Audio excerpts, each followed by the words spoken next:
जय हिंद दोस्तों। आज हम आपको इस फिजिक्स के इस वीडियो में स्केलर प्रोडक्ट के गुण की बात करेंगे और जिसमें ये स्केलर प्रोडक्ट का गुण चल रहा था, जिसमें चौथा पॉइंट मैंने आपको बताया था कि दो वेक्टरों का डॉट गुणन क्रम विनिमय नियम का पालन करता है। इसको मैंने आपको बताया था, लेकिन मैंने ये नहीं बताया था कि किस प्रकार से क्रम विनिमय नियम का पालन करता है। एक बार जो मैंने आपको क्रम विनिमय नियम वाला बताया था कि ये पालन करता है, डाट गुणन क्रम विनिमय नियम का पालन करता है, इसको मैं एक बार पुनः रिवाइज कर रहा हूँ। इसके बाद इसका डेरिवेशन कर देते हैं, निगमन कर देते हैं कैसे आता है। जैसे मान लीजिए हमारे पास एक वेक्टर P है और एक वेक्टर Q है। इसका मान PQ cos, इनके बीच कोण अगर थीटा बन रहा है थीटा आएगा। अगर क्रम विनिमय, विनिमय माने परिवर्तन होता है, क्रम माने क्रम में अंतर परिवर्तन कर दिया जाए। इनको करना क्या है, कुछ देखते रहे ध्यान से, इसको आगे पीछे लिख दो बस।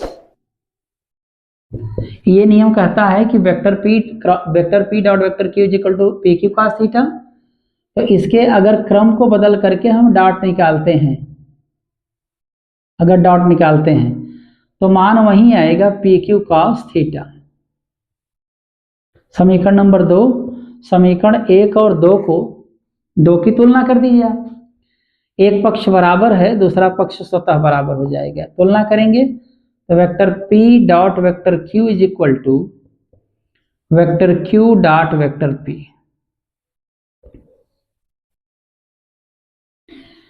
इसी को हमने आपको पिछले टर्न पे एक्सप्लेन किया था, लेकिन आज हम आपको इस बात को यहाँ साबित करेंगे किस प्रकार से ये दोनों पक्ष बराबर होते हैं। तो चलिए दिखाते हैं एक एग्जाम्पल लेकर के।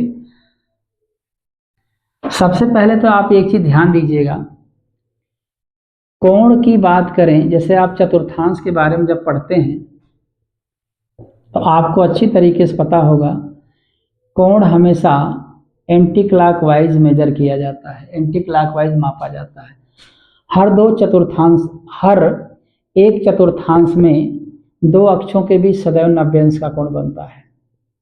यहाँ सब जगह 90 अंश का कोण बनता है।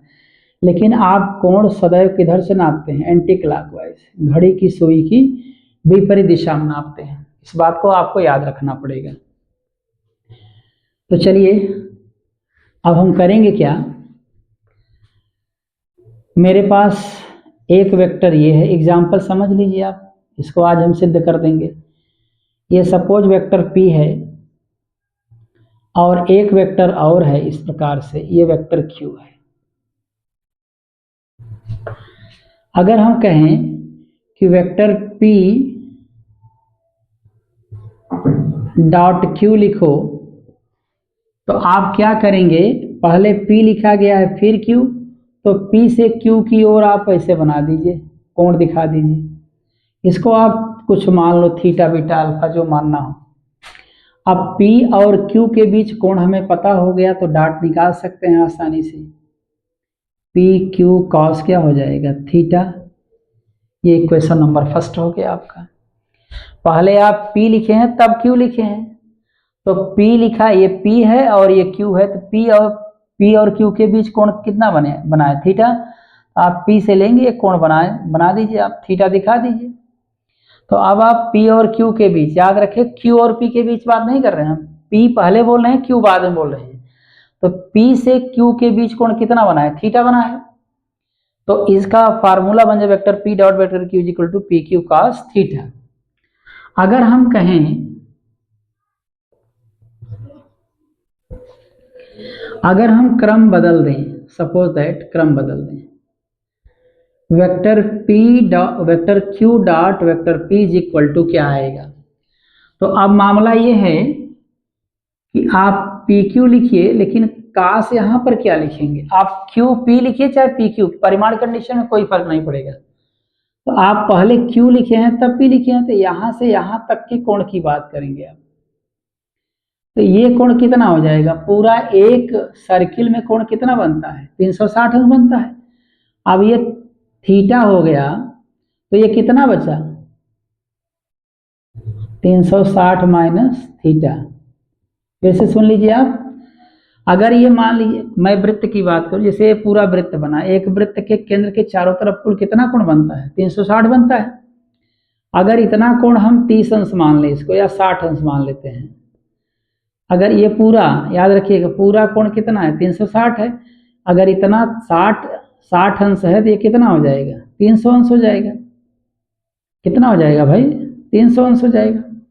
तो 360 में से ये घटा दीजिए, आपको केवल इतना कोण पता होगा, ये वाला नहीं।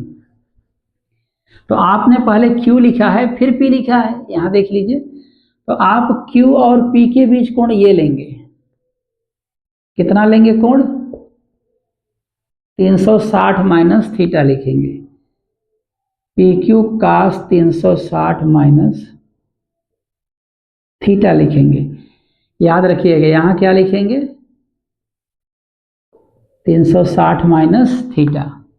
ध्यान रखें आप, 360 माइनस क्या लिखेंगे? थीटा लिखेंगे। मैंने वही चीज फिर लिख दिया एक बार, चलो कोई बात नहीं, इसको मिटा देते हैं। तो इनके बीच कोण कितना लेंगे?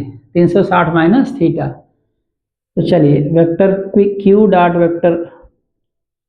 Vector P is equal to हो जाएगा PQ। आप मैथ में पढ़े होंगे, आपको याद होगा cos 360 माइनस थीटा बराबर cos थीटा होता है। तो ये चीज इसके बराबर है, तो क्या इसकी जगह आप नहीं लिख सकते क्या? cos थीटा, ये सूत्र है, आप याद रखिएगा। cos 360 माइनस थीटा बराबर cos थीटा। तो इस प्रकार से इसकी जगह आपने क्या लिख दिया? cos theta. Equation number second बन गया, समीकरण नंबर सेकंड बन गया। अब आप समीकरण 1 और 2 की तुलना कर दीजिए। 1 और 2 की क्या कर देंगे? तुलना।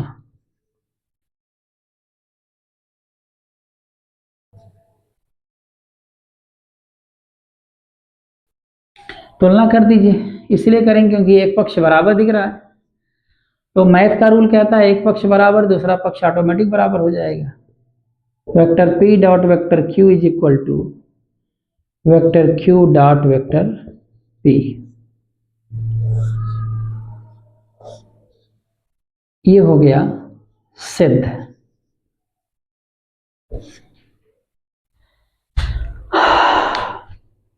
तो आपने देखा आज दो वेक्टरों का डॉट गुणन किस प्रकार से क्रम विनिमय नियम का पालन करता है। मतलब क्रम में परिवर्तन कर दिया जाए, आगे पीछे अगर डॉट लिख करके, आगे पीछे अगर वेक्टर को लिख कर बीच में डॉट लगाया जाए, एक ये और एक ये एग्जाम्पल है, तो इनका एक पक्ष बराबर हो जाता है, इसलिए दूसरा पक्ष ऑटोमेटिक बराबर होगा। ये बहुत बहुत इम्पॉर्टेंट है, इसको आप ध्यान में रखिएगा।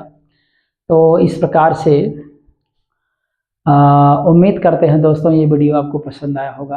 अगली वीडियो में आपसे फिर मिलेंगे, तब तक के लिए धन्यवाद।